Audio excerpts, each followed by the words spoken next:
Hey, We're live. Hello, Dave. How are you? hello, Martin. I'm all right. I'm enjoying my day off. Not Mm, doing a great deal, much really. I had to go to Asda earlier. That was fun. very. Yeah. Mm, You may have seen on social media. I did the same, and unfortunately, our local Asda is not good. I had to no. complain to their manager.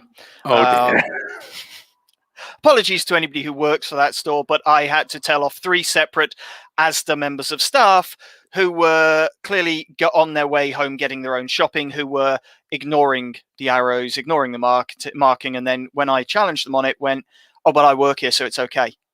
Yeah. See, speaking as an Asda colleague, yeah, no, you've got to do as you preach. You know what I mean? Like I've actually been quarantined for 6 weeks, as you well know. Yeah. But having gone back, it's like, wow, guys, you do know, as much as the members of the public may not be treating us like real people, we have to act like we're real people. We have to obey the social distancing because if we don't, how on earth are we meant to reinforce it? Well, that's it. I mean, that's it. And yeah, it's one of those. I think it's difficult for everybody, and we're still trying to work out what what's right, what's wrong, how we can fix things, how we can do things, how we can get by. And I say this is after like what 7 weeks, almost 8 weeks of this now. I So think it's nearly 9, actually. 23rd of March was when we started technically, wasn't it? So work, Uh, yeah. working back from that, whenever somebody watches this, it will be irrelevant what day it is today, I suppose. But In the middle of a pandemic, yes, in the middle of the pandemic. Martin and Dave are grumpy. But, you know, to but we anyone have who found knows out us, But we go found on. ourselves with some free time, so we've decided that we're actually going to get together and do some podcasting. So Why that's a not? that's a plus side. It's we're grumpy, but we're productive. Yes. Just a slight shame that we're not able to, have other people on board. Hopefully, we'll encourage some more of our colleagues into these podcasts as we build up steam. Yeah, no, I think in fairness, if we given the situation where we are so woefully isolated from each other, we might actually be able to get people who may not be in our immediate area quite as much. So That would we be have lovely too. many friends around the country who may be willing to help.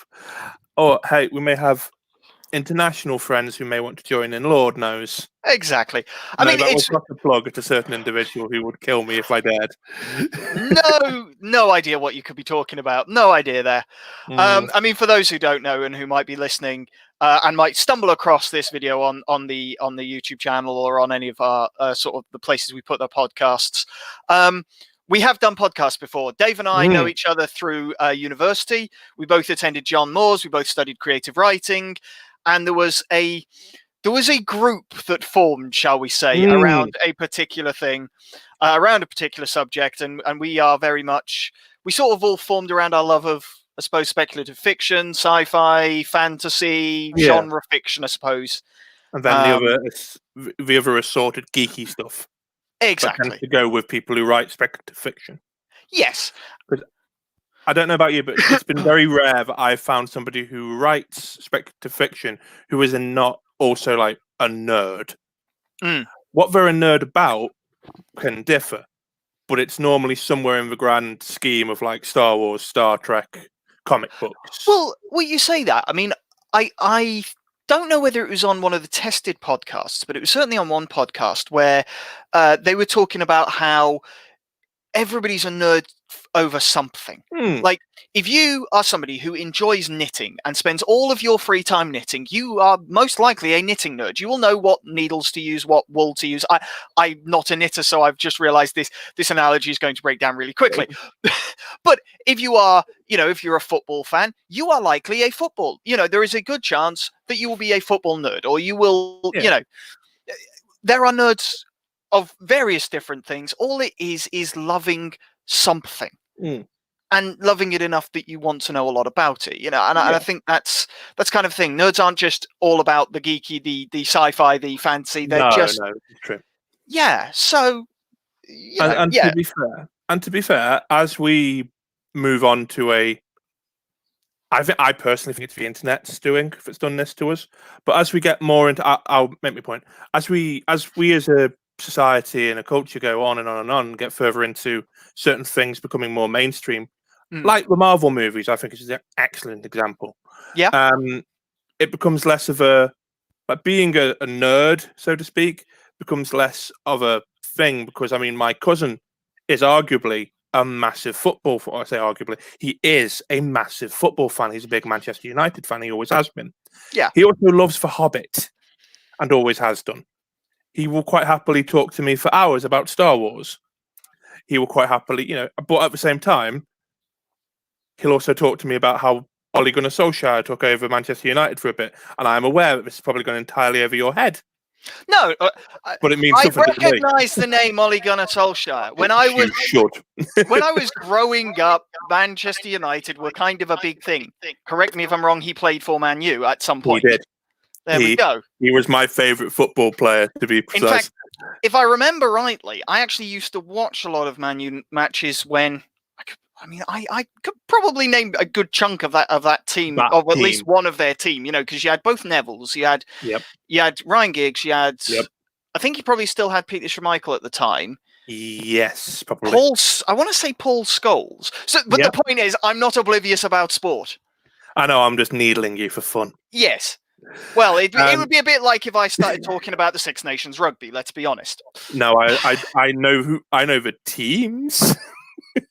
I, in fact, enjoy rugby. I watch the Six Nations, to be quite frank. I just don't know who the players are because their names aren't on the shirts.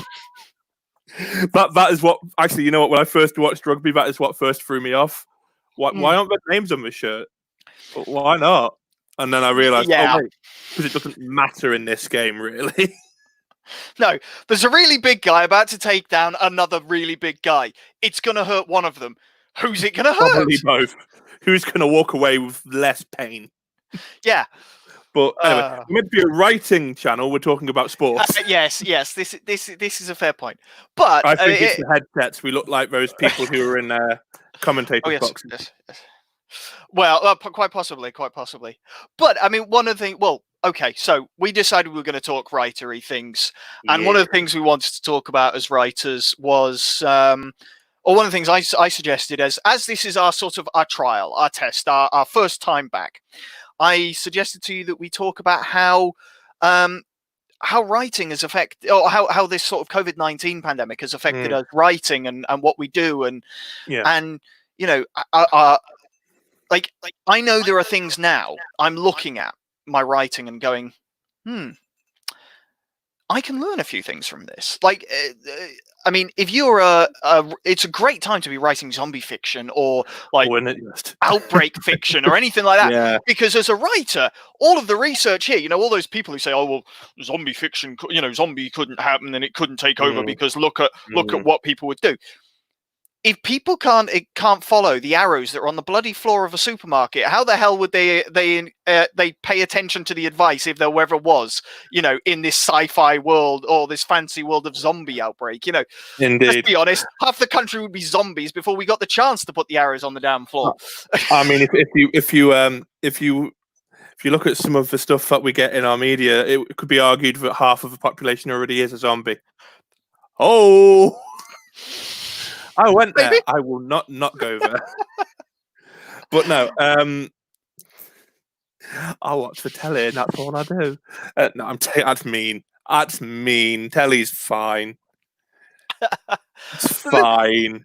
I suppose the same could be said though about those of us who might sit in front of a computer and game for a few hours a day. I disagree. We interact with something. Well, I mean, I must say, I've said that. I've said kind of the same. It's like. I remember with my little brother, and there's like 21 years age difference between me and my little brother. While as he's been growing up, of course, gaming is the thing that more kids do than they do watch TV now, or they'll watch a gamer on YouTube or Twitch or whatever. And one of the things I've said is the difference between watching something and playing a game is that one is active and one is passive. And there is that distinct difference, I guess. So I agree with you is what I'm saying. I'm being long-winded, aren't I? I mean, hi, I have met you. Fair point. Also, I can ramble for the best of them, so I'm sure we'll get to that in a bit as well. Quite But, probably. yeah, I mean, it's not that I like the sound of my own voice. In fact, I despise the sound of my own voice. It's just I've got a lot to say. Try being an actor who frequently No. has to cut together, videos or audio clips of them doing something, and then has to decide which the best are. I cringe on I'd almost never a get daily anything done. basis. Yeah. Like if it's somebody else, I can go, yeah, clearly that's great, that's good, this is good, that's fine. Mm-hmm. When it comes to myself, it's like, oh no, I really should reshoot that because that one's not great. Like I did a 13-second snippet for a video recently, and I ended up doing something like 30 takes because I wasn't satisfied with any of them. Yeah, no, I can appreciate that because I one of the things I tried to do in my writerly time while I was in fact bear with me. Yeah. Been reminded of something that I had to do during that. When I was first isolated, because I was isolated for 6 weeks, Mm-hmm. I thought, oh well, this would be a perfect time to join AuthorTube or try and make some, a video diary. I did a few videos, as I'm sure you may have seen, mostly where I was just being snarky to amuse myself, which is, something I want to do. But anyway, no, and I found that just listening to my own voice was so frustrating that I went, nah, sod that. Yeah. And every time I would record, I did about 30 minutes of like just me answering a questionnaire, Martin. And my phone would go off so much that I just realized, oh wait, I've got to put that on silent. And then even with my phone on silent, the computer, which is also linked to that, would just ping off. Yep. And obviously, as the person who would be messaging me, I have to reply because otherwise they may just keep messaging me. Yep. And it goes on and on and on and on and on. If my mother were to text me and I don't reply, likely is she's going to ring me. So it's I'd have not to easy, start is all it? over again. It's just so I've just put my phone on silent now, and I warn ahead of time, like, don't message me during this time and this time. I'm busy. What are you doing that's making you busy? You'll find out. Just leave me alone. At some point, Yeah. you'll find out. I'll get to it. Don't worry. Yeah. But no. So I've had, as I say, rightly things we can do during the COVID-19 pandemic, because Lord knows we can't go outside all that much. So what have you been doing? Well, I, as would be no surprise to you, have been writing fan fiction. Amazing. I know, it's a shock, but no. Basically, I had an idea for a story that I'd always sort of go, oh, I'll get to that, and I never did because things. And then I suddenly found myself with free time, and I thought, well, I may as well. I had an idea. May as well. I think I'd written the first half or the first chapter of the idea, and I just kind of went with it. Why not? I won't bore you with details because I probably would just lose you, because it's not even Harry Potter this time, Martin. It's something else entirely. Oh, I will say, right. Yeah. So for those who don't know, I am not the biggest fan of Harry Potter, and I attribute this to the first real big fantasy thing I read was Lord of the Rings, and then I read Robin Hobb, and I read Phil Pullman, and I read some of the classic fantasy before I got round to Harry Potter. So when I got round to Harry Potter, it seemed to me a bit younger than my age range. That's probably the best. That's the best way of putting it. So, I'm not the biggest fan, but I have been working on a piece of writing. I've been working on the script for a video essay, not for me, but for somebody else. So I've been part of their script writing team. So I've had to read all of them, and I've had to watch the movies, and I've had to read all of the extended stuff, and I've had to watch the Fantastic Beasts stuff, and I had to make the mistake of going into the whole Pottermore thing, and yeah. So if your fanfic had been on Harry Potter, I might have understood. Oh wow, what a shame. Oh well, never mind. You actually might know more than I do at the moment, because I took one look at Pottermore and I only ever I went, I can find out more by going on the Harry Potter Wikia. So I know we've talked about this before, right? Yes. In a previous podcast. Yes. As a writing thing, Mm.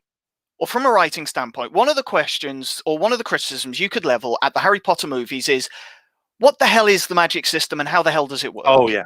Because it's really not explained. And Not in the arguably, movie. it's not really... It is slightly explained in the books, but it isn't very well explained. Like, J.K. Rowling does some really good stuff with mythology and pulling off... You know, she does stand on the shoulders of giants, and I don't think she could ever dispute that. But nevertheless, what she seems to do with Pottermore and what she seems to do on her Twitter is basically go, I've suddenly realized that there are all these holes in my book that loads of these really, really nerdy people have picked up on. I've got to plug them, and I've got to plug the gaps. So there's things like in the early days, going back to some of the early posts, there's like, this is the sort of image you would have to draw with your wand in order to cast that spell. So it doesn't really matter if they say the words as long as they do this movement. Yeah. And it's... Yeah. It's a writer going back over their work and going, I forgot to do these things. Now I'm trying to retroactively fix them. I think what it is it's not so much a writer trying to retroactively fix things, because it's more a writer trying to make everybody happy. Because I think, to be fair to J.K. Rowling, it's not a story about magic. No. It's a story about a number of things. But friendship first and foremost, developmental stuff. I mean, let's be honest. The developmental aspect of it, the bit of we're going through school, and I mean, how many times? Buffy the Vampire Slayer is a great example of this. You know, again, it's not a coincidence that they both happened at the same kind of time, and they're both setting up monsters and evil and magic and various other things as the big bad, because you're going through school. School is hard for kids, like it or not. And so to see that fight, what feels like a fight, mirrored, and to see people vanquishing those demons, it's not difficult to see why they became popular and why they became a touchstone socially. There's also that's my thing, though. It's very much more about growing up. It's very much a coming of age story. I would also argue that it's definitely not high fantasy.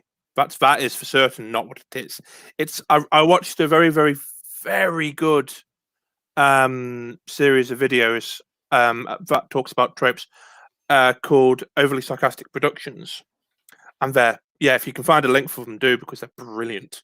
They cover myths, and there's two friends, and they do like myths and legends. One of them does trope talk, which is brilliant. It's all about. We did one about urban fantasy recently, which I jumped on. It's the first time I actually watched it, and I disagreed. But anyway, she Red, as I believe we will refer to her as, does talk about Harry Potter and the urban fantasy thing. And actually, this is something I hadn't thought of before. I think she's right. I think Harry Potter's an urban fantasy because it deals with a secret world. It's set in a city. Granted, the main setting of the story is up in a castle in Scotland, but nowhere. The location of the school is incidental, though, so it could be, that's not really a factor. Yeah, it could be a school in the middle of flipping London. It's just behind a secret veil. Yeah. The fact that it's in Scotland is just thematic. But there's many magical places which are inside normal human surroundings. I think she's got a very good point. Order of the Phoenix and the house there, Diagon Alley and Grimmauld Place, even the Ministry of Magic, their head of government. I think it's like meant to be in a department store or something. It's in the middle of the city. It's quite clever. So she's got a good point. But as I say, though, to get back to the ramble, yes, the story's not about magic itself. It's got magic in it. But I will agree with you that it did need some fleshing out. But she was a new writer. She was just trying to tell a story. The fact that it has plot holes and it has bits where it's going, well, it doesn't really make sense. While fair critique, she could have turned around and gone, yeah, does it really matter though now? Because let's be honest with you, Martin. None of the things that you can really pick at Harry Potter on technique are breaking for the enjoyment of most people. Like you and I might be a bit like, it's a bit clumsy, but we're trained writers. For general public, yeah, it's a bit naff, but I can get through it.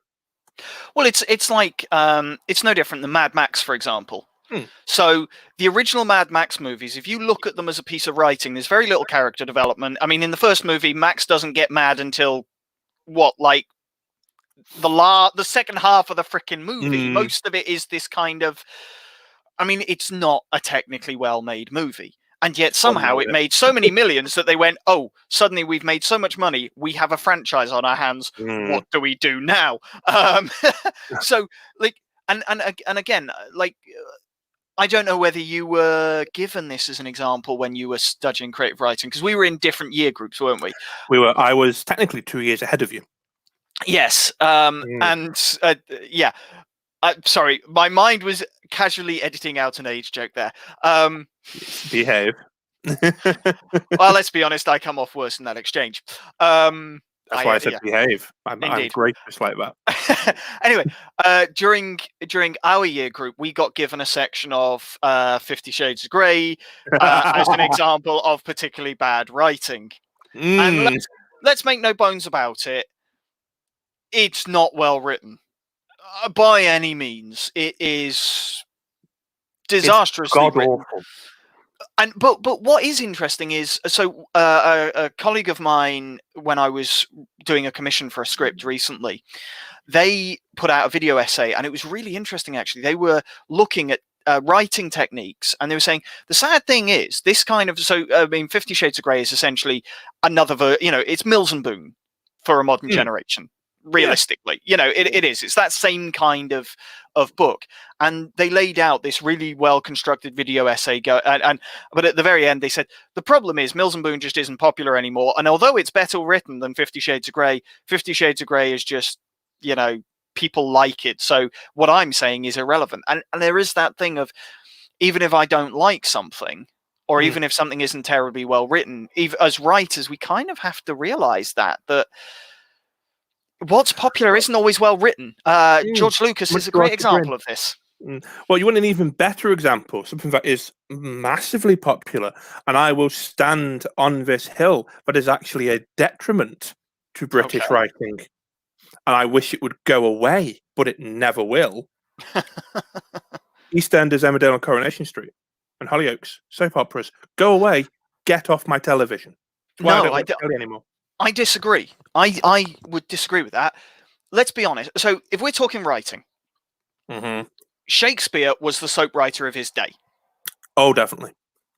Charles Dickens, and even Oscar Wilde. Now, I would argue that Oscar Wilde technically is a superb writer. If you want to write plays, you have to at some point study Oscar Wilde. Yeah. He is very, very good at that. The thing with Oscar Wilde, the thing is, though, they all used realistic characters in their work. They used characters that would be familiar to people. No, not even in inverted commas. I'm saying that for soaps. The thing is, what unites all three of those writers, Shakespeare, Dickens, and Wilde, in my opinion as a writer, is character. Yeah, okay. I mean, this was the course of my my undergraduate dissertation, was that character is the thing. We have now broken apart Shakespeare into so many little different pieces. We have analysed it and analysed it and analysed it. And the one thing that is constantly written off is, well, character isn't really that important. No, the characters are king in understanding Shakespeare, Dickens, and Wilde. Because it's the characters that draw you in. In the same way, Jane Austen, the Brontes, they all used characters. The development of the novel hinged on these characters, these people you get invested in. You develop an emotional attachment to those people's lives, and the same is true of Harry Potter. So when we consider soaps, you need to consider the attachment to the character. You are invested, or the audience is invested and cares about the character.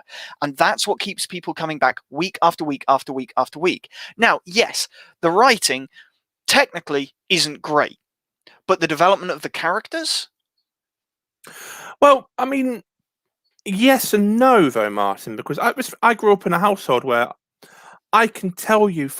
Here's the thing: I do not recognise Shane Ritchie as Shane Ritchie. I recognise him as Alfie Moon, Okay.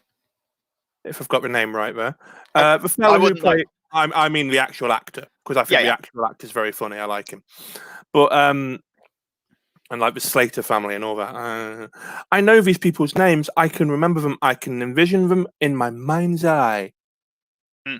But it doesn't matter because if I went and watched it today, the entire characterization of all of them would be flipped and meaningless. It's not just badly written; it's shock writing. And as much as yes, people in like Shakespeare stuff is for the lowest common denominator, English, the lowest common denominator. I mean, one of the best stage direction I've ever seen comes from Shakespeare. Man leaves pursued by bear. But Excellent. Issued by Bear. Yeah. yeah, it's brilliant. But I would argue that every single Shakespeare play is entertaining. I have not been entertained by a soap ever. Okay. So, in the same way, though, I don't find myself entertained by football. Actually, that's not true. That isn't strictly true. I like watching small, low league football matches because there is something at stake. There is genuinely, and like in our neck of the woods, Tranmere Rovers. When you watch a Tranmere Rovers match, and more importantly, when you watch the fans of Tranmere Rovers, there is something about those kind of matches. Now, if I go to a Liverpool, and I have been to a Liverpool match since being up this neck of the woods, there isn't the same. No. It's this kind of, there's something about it that seems so false and so, I just don't like it. Yeah. And yet, the level of investment people feel in it. And I know this seems like a weird tangent, but you have to remember that you have somebody like, Brecht, Bertolt Brecht wrote quite extensively on how you can consider football or sport as theatrical and theatre performances. Yeah. Now, the Americans do this really well. I mean, the Super Bowl, for example, is a theatrical event more than it is a sport. Let's be honest. It's not. Yeah, it's an event, not a game. Yeah, you want to see athletes doing their best in that kind of game. You watch rugby. You want to watch the entertainment and the jazz and the pizzazz and the veneer and the entertainment. You watch American football. Yeah. That would be how I would interpret it. That's how I understand I think it. that's fair. And so when you look at it through that lens as well, you can what anybody says, what critique you might put into it is irrelevant because people still enjoy it. Yeah. And I do think it's that emotional investment, that emotional connection that we're looking for. And part of me, as a writer, would love to be able to unpack what it is about really crappily written stuff or, really corporate, fake, veneered football like the Premiership. I would love to be able to unpack what it is about that makes it so successful. Because if we could do that, then actually you could apply that same technique to better written things and maybe they would become more successful. Maybe that's the fevered dream of an idealist writer, but or a despot in the making. Yeah, I got you. But no, I know may or may not have been playing Stellaris recently, and I may or may not have been setting it up as a dictatorship. Yes, or playing Jurassic World and just letting all the T-Rexes and Indominus Rex sort of loose on the park. It's quite fun. I mean, in fairness, those sort of games have built the ability for you just to wreck shop. Yeah, pretty much. They want you to. They want you to. Yes. So if you don't do it at least once or twice, why are you even playing? Well, I mean, in fairness, I played it really well, and you end up with this superiority complex of, well, all those people on movies, they were crap. And I mean, in fairness, actually, it is worth saying that, and we're going to touch on at some point in a future podcast about sort of gaming and world, so I'll save it till then. But it has given me some ideas on that episode that we're going to do. So I'll save those for them.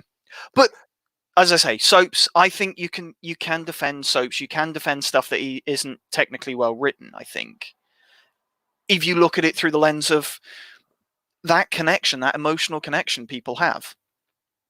No, in fairness, I'm very aware that I am, while not in the minority of hating them, I am probably in the I can't speak, honestly. I am very aware that I am in the minority of wanting them to disappear entirely because they are popular. I mean, there is a reason why, despite the fact that I don't recognize any of the people on the flipping front of the TV mags anymore, that it is always the soap stars' faces who are on the TV magazines. It is always, if you get like That's Okay or What's on TV, it's always insert pouty individual who's having a problem with another ugly looking man who has a head shaped like a potato.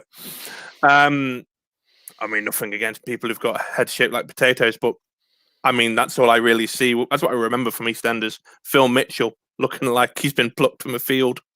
But anyway, no. But yeah, no, it is very interesting though, because I do love going back to Shakespeare though, because I love this one. I love this point. This is a brilliant point. People treat Shakespeare like it's high art. It's not. it's lowest common denominator. It had to attract people over from the bear pits. But I will defend the artistic integrity of Shakespeare on the fact that the reason Shakespeare is art is because he was, like it or not, a trailblazer. Oh yeah. You're dealing, when you're talking about Shakespeare, with somebody who, and it was Peter Brook who he wrote this really interesting essay that he gave as a lecture in Germany called Evoking Shakespeare. And one of the things he says is it's irrelevant who Shakespeare was as a person. His great achievement was that he managed to create hundreds of different characters. Yeah. That we still know well. Now. Yeah, and they're still familiar touchstones. You know, the idea of that layabout young son who has finished university and is doing nothing much with their life. Well, that's kind of still in existence. That's Hamlet. You know, Hamlet is a layabout in a castle somewhere. I mean, it doesn't matter that it's a castle, it's a home somewhere, and not doing very much with his life. Wasn't he doing an English degree?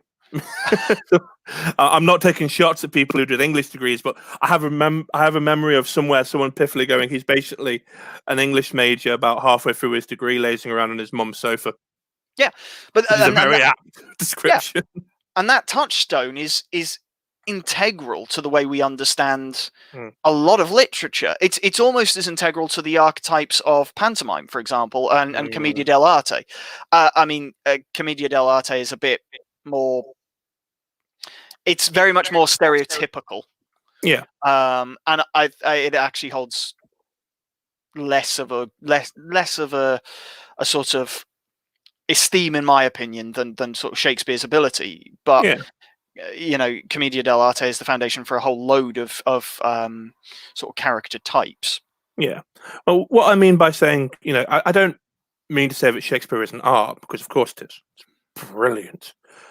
And I love Shakespeare. I actually actively do love Shakespeare. It's brilliant. But I get quite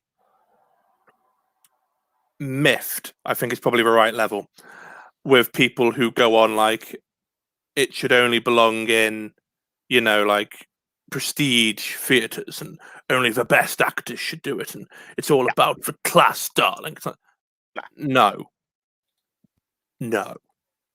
It is art. It doesn't mean it has to be elitist. No. You're not better than other actors because you're doing Shakespeare. You're just doing Shakespeare instead.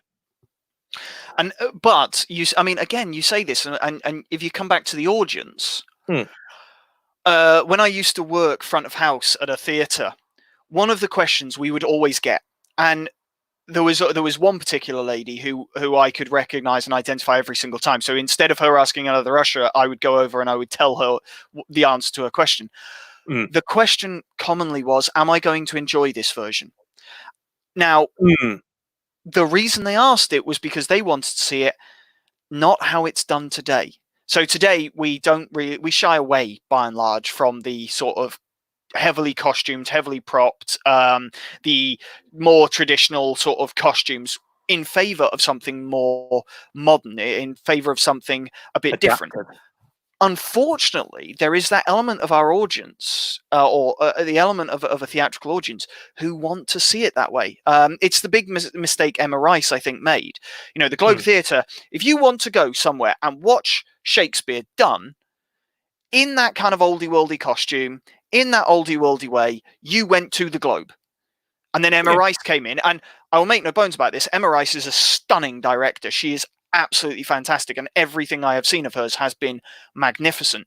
She was, however, the wrong person for the job of artistic director at the Globe, because she brought in lighting. She brought in more modern sound effects. She brought in a way of doing things that was not why people went to the Globe Theatre. Yeah. And there was all kinds of aspersions cast about her character, you know, and some people saying that, you know, her being let go from the Globe was about, you know, it was about sexism, or it was about this or about that.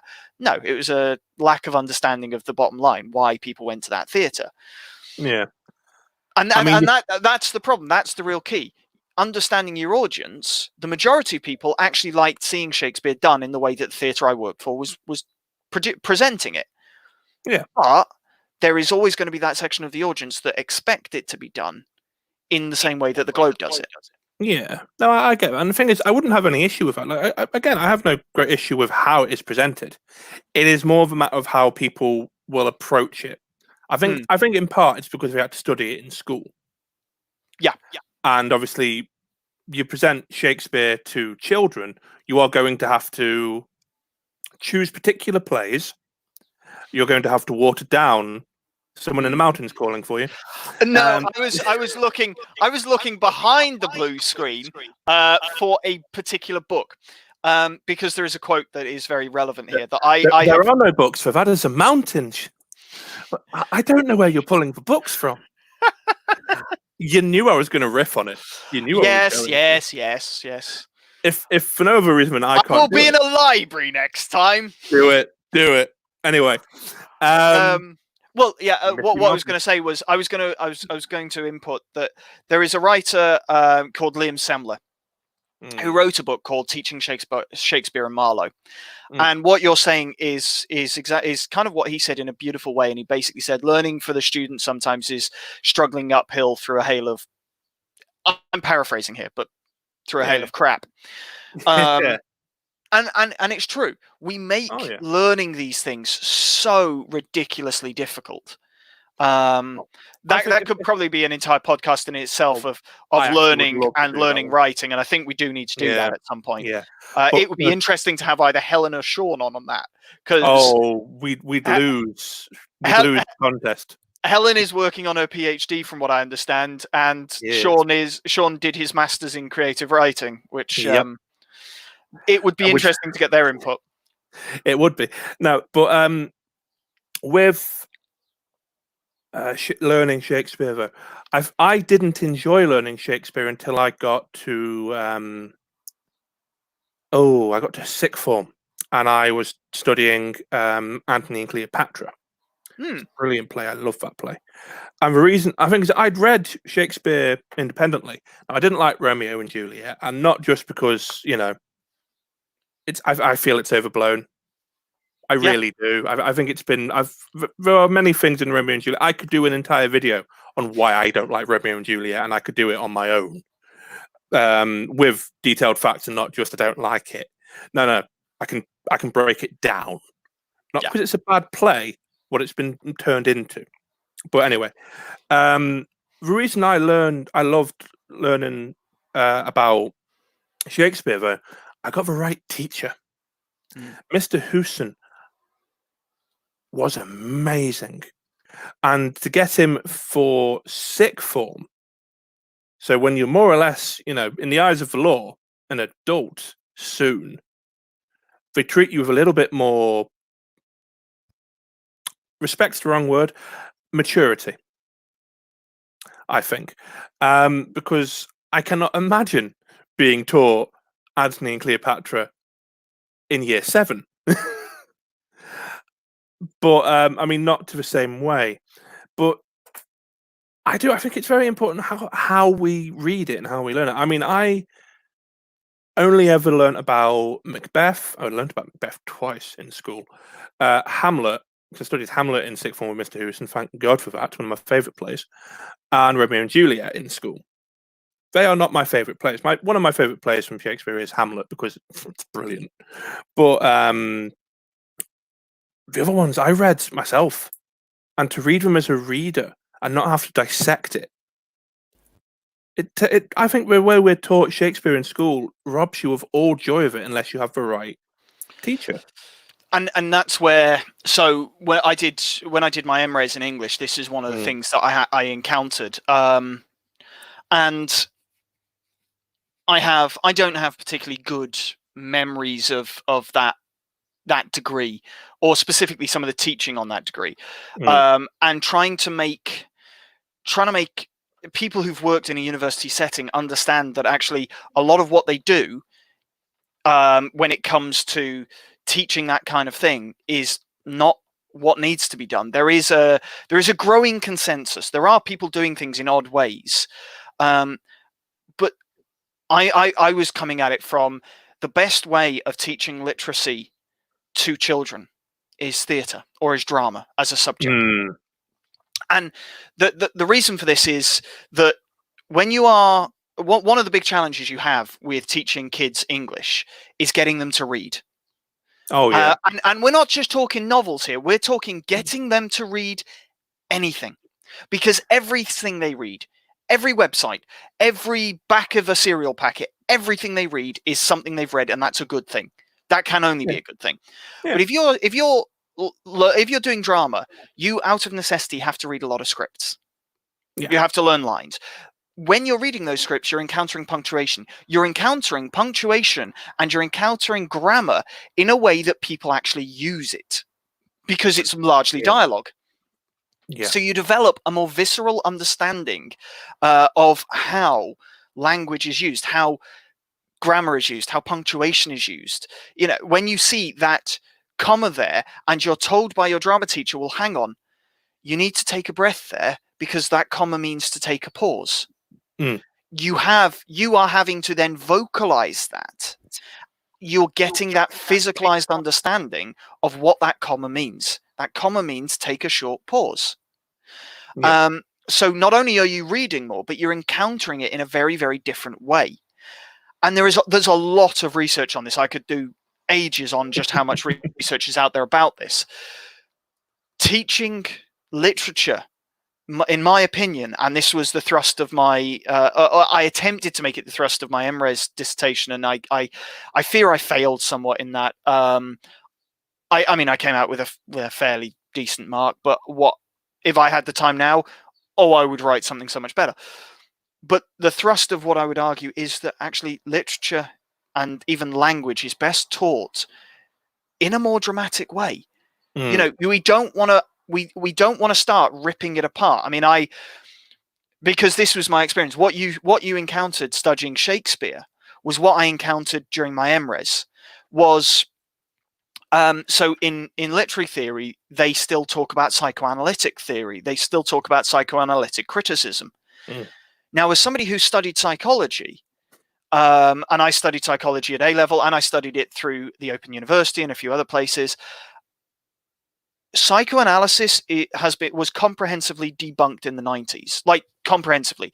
There is, and it is in a book called Psychology for A-level, Michael Einzuk and Kyra Flanagan, because it's down there to my left, they talk about an international studies, 15 different studies across 13 different countries, and in all of those thousands of participants, only 2 people could it be said that psychoanalytic theory could apply to, which basically means Freud is comprehensively debunked. If you're talking about psychoanalysis, it's pointless because it doesn't apply to human psychology. That's not how humans work. Yeah, it's been disproven. Yes. So if you are then, if I have, as I did, a university lecturer telling me that I need to consider psychoanalytic theory or psychoanalytic criticism for a book that was published before psychoanalysis was even mooted as a theory, I have a problem with that. Yeah. You're I think- pulling apart a book in which there is no grounding for that to happen. But of course, it's become so established in the set of tools that literary theorists use to understand books that you kind of have to show that at least you know and understand that psychoanalytic theory is used in order to show that you know your subject. The problem is I have a fierce reaction against that, and I really wish I could introduce a whole load of psychologists to a whole load of literary theorists and just say, can you psychologists please explain to these people why they shouldn't be using this theory to understand texts, or at least I would say theory or texts written before Freud. Because of course texts written after Freud, people are aware of psychoanalytic theory, therefore they're going to put it into their books. That makes sense. Text before Freud, I would argue maybe there's less of a grounding for that. That's fair. Tangent, but what I'm getting at is that's an example of how I was forced to analyze a text in a way that made me completely disengaged from what I was doing. And if I can do that as somebody who's studying a master's, of course, kids who are studying to the same kind of levels, unfortunately, they are looking at feminist theory. They are looking at a whole load of other theories. They're not necessarily given as much information at secondary school, but they are looking at those theories. Of course, they're going to disengage. Well, that's the thing. Like, I mean, the advantage of, I think at least plays being studied in English should be done through drama, because that's the medium they're meant to be done in. If I, for example, if I were, say, in my English class, told you have to read Shakespeare, you have to read Romeo and Juliet, which, okay. I think one of the best tricks my English teacher, because she was a very good English teacher, to be fair to her, it's not her fault that the way she had to teach Shakespeare ruined it for me, because she was good at everything else she taught me. She had us reading from bits of it, and those are the bits I remember more. But when I just had to read this play, I did find myself going, "Good Lord, I wish we could just get in groups and perform this scene, because then I'd have a better feel for it." Now that's just how I learn. I learn by doing. Kinetic learning, I think it is. But I really do think, and my cousin, who is a drama teacher, would probably back me up on this one, that you get a better sense for the text and its meaning and even the subtext if you are in fact doing it, because that's how it's meant to be given to its audience. I had a lot more ease getting my head around, say, Robert Browning's poems or war poetry or anything else in literary fiction that was already in its meant to be medium than I did with Shakespeare. And I think, I genuinely, going back to my teacher, Mr. Hewson, I think the only reason why I know Hamlet, and I love Hamlet so much, is because the man was a walking actor. He'd walk around he would have, your attention was like this. If he went anywhere in the room, you were following Mr. Hewson, and not entirely because of what he was saying, but because of what he might be doing. Because he had this tendency to walk around with a metal pole with a rubber ball on the end of it so he didn't break anything. And he'd bang, hit the table next to you. But then involved. The same, though, can be true of novels and other forms of literature, though. So what I did for my master's was Jane Eyre and dramatic. An adaptation of Jane Eyre, and this is actually where I sort of more explored and pushed towards with my dissertation, was the adaptation side of things. For those who are dyslexic, for those who are put off by huge walls of text, and let's be honest, those people are out there. Oh, yeah. The drama and theatrical adaptations, or film adaptations, or any kind of visual adaptations at least, offer that ability to encounter the text in that same way. If you're in the front row of a theatre watching an adaptation of, say, Jane Eyre, and smoke comes gently, or mist comes gently over the stage and comes rolling over the bottom, and it comes into the audience, and you've got a darkened surrounding around you. You can see, a crow maybe is projected and flying around the steeple of the church as they're walking through a graveyard. You have maybe some music in the background or some ambient sound in the background. You're getting just as much information because, I mean, Bronte in a particular scene, and I wish I could remember the chapter, but Masters is done and I've forgotten it. Yeah. As they're going through a churchyard, through a church graveyard, these kind of things are all described. You get that same information visually. Mm. That's not to say it's a replacement for reading the book. And I think as a writer, I would be really disappointed if somebody didn't want to read my book after having seen the film. Mm. But that is a useful way of encountering texts. Yeah. And for some people, it's a preferable way. Mm. Well, I mean, it comes back to that old truism that the book is always better than the movie. It's always different, but Yeah. I must admit I've come across a few movies which I have much preferred that delivery of the same story than I would through reading the book. I mean, I've read Dracula, and Dracula is better read than it is watched because you get the feel of Dracula, what he was aiming for, a lot more. But if you want to just watch, if you just want to enjoy something, it's much better to watch a movie about Dracula, especially with Gary Oldman in it, than it is to read the book, because the book is very isolating and it brings you in and you're reading it through excerpts. It gives a different feeling. Yeah. But I don't think it's as enjoyable. It's a different kind of enjoyable, but I also think it's a bit less enjoyable because it makes you feel so afraid for this poor man. I don't think I've ever worried for a member of a fictional universe outside of like in more not ancient but older literacy than I have for Jonathan Harker and Dr. Jekyll. Yeah, I mean, two men and those books that I have read. Oh, good lord, the fear. However, one of my favorite interpretations of Dr. Jekyll and Mr. Hyde, for example, comes from the god awful League of Extraordinary Gentlemen film. Fine. I thought you were gonna go with that stupid thing that was on a TV channel. I think it was just called Jekyll or something With James Nesbitt. Yeah, that was. I watched that.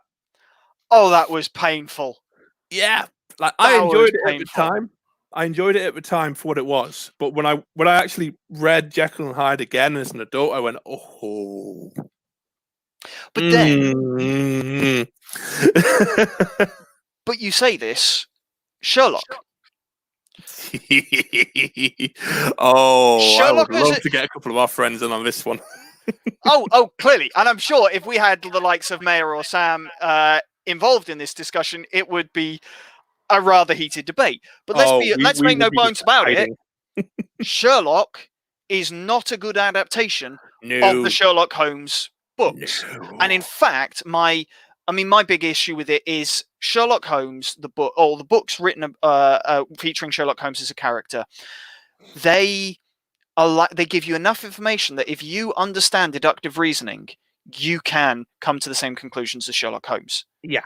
Conan Doyle was very smart in that, and he was able to give you that level of information. Yeah. On the other hand, Sherlock may as well be a frickin' magician in the TV show.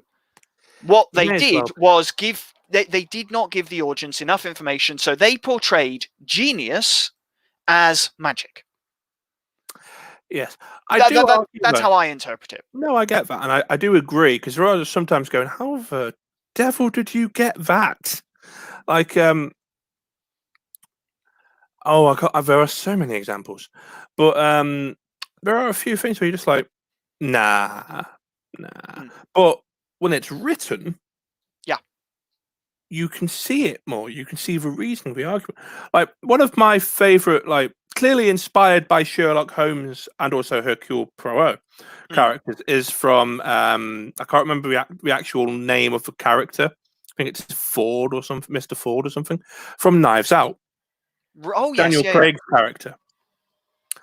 If you watch that film back and it's brilliant. you can see where he starts making his you can see where he starts realizing what's going on. They show you it's there, it's just not front and center.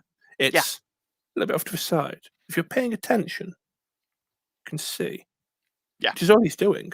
And I think that's a much better adaptation of any Sherlock-esque character than Sherlock. Sherlock, as the TV show, it's very enjoyable, but it's because it's all spectacle and very little substance. That's it. Yeah. It's well. I mean, there is On substance the deductive reasoning side. There is substance there in the way they handle certain characters. Now, there are certain characters that are handled really badly and are an absolute nightmare. But if we start talking about that, we'll go on forever. But we'll But get yelled at. I'm not worried about being yelled at. But in all honesty, it's one of those. It isn't just, again, the characters, I think, are what create that connection for people. Yeah. And it's where it almost doesn't matter how well written something is. I don't particularly find certain things well written. No. Doesn't mean I'm not going to enjoy them. True. I tried last night to watch, because I've not seen some of the early episodes of Monty Python's Flying Circus, and I love Monty Python. Yeah. Yeah, it's on Netflix, and I made the mistake of watching the very first episode, and it's difficult to watch because it's so slow. And I ended up finding myself thinking, how did anybody ever get past the first half an hour? Well, on that point, because this is something I've stumbled across with some older stuff, when you go back to watch something that you loved and it's like when they've polished it and made it brilliant, you've got to go by what it was going against at the time. Yeah. Oh, yeah. There were fewer TV channels, so they had less competition. So if you wanted to sit there and watch TV, you were going to sit there and watch the whole thing.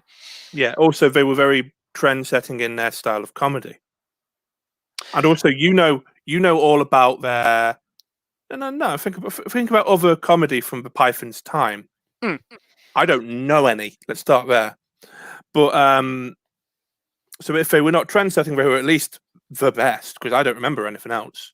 Most long-lasting, shall we say, rather than best. But anyway, I've lost my point now because I was defending myself. Anyway, no,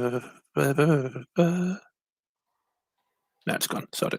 No worries. I mean, it's worth saying that the two Ronnies were sort of around the same time.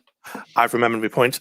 Thank you. 60s, 70s. Yeah, around the same time. No, I'd forgotten about very that. late 60s. But see, this thing for me, it's like, when did the Ronnies start? Because they're brilliant and they're much, much funnier, much more regularly, in my experience. I want to say it was 1970, 1971, somewhere like that. It was.